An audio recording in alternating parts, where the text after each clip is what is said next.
അതെ, നമുക്കിന്നൊരു പരിപ്പ് രസം ഉണ്ടാക്കിയാലോ? എങ്കിൽ വരും. ഇത്രയും ഇൻഗ്രീഡിയൻസ് ആണ് ഇതിന് ആവശ്യമുള്ളത്. ചെറിയുള്ളി, വെളുത്തുള്ളി, മല്ലിയില, പച്ചമുളക്, വറ്റൽമുളക്, കുരുമുളക് പൊടി, ചെറിയ ജീരകം, മല്ലിപ്പൊടി, പുളി, പരിപ്പ്, തക്കാളി, കറിവേപ്പില, കായപ്പൊടി.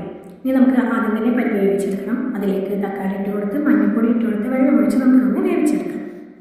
ഇനി നമ്മൾ എടുത്ത് വെച്ചിട്ടുള്ള ആ ഒരു ഇൻഗ്രീഡിയൻസ് ഒന്ന് നമുക്ക് ചതച്ചെടുക്കണം. അതിനായി നമ്മൾ എടുത്ത് വെച്ചിട്ടുള്ള ആ ചെറിയുള്ളി, വെളുത്തുള്ളി, പൊടി ഐറ്റംസ് എല്ലാം കൂടി നമുക്കൊന്ന് ചതച്ചെടുത്തിട്ട് വരാം.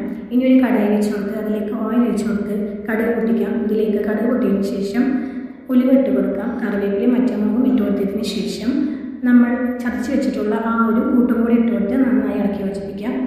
ഇനി ഇതിലേക്ക് പച്ചമുളകും പിന്നെ നമ്മൾ പേടി വെച്ചിട്ടുള്ള ആ പുളിവെള്ളം കൂടി ചേർത്ത് ഇതിലേക്ക് ആവശ്യത്തിന് കായപ്പൊടിയും ഉപ്പും ചേർത്ത് ഇളക്കി യോജിപ്പിക്കാം. പിന്നെ നമ്മൾ വേവിച്ച് വെച്ചിട്ടുള്ള പരിപ്പ് കൂടി ഇതിലേക്ക് ചേർത്ത് ആവശ്യത്തിന് മല്ലിയിലും കൂടി ചേർത്താൽ നമ്മുടെ രസം ഇവിടെ റെഡി ആയിട്ടുണ്ട്. അപ്പോൾ എല്ലാവരും തയ്യാറാക്കി നോക്കണം.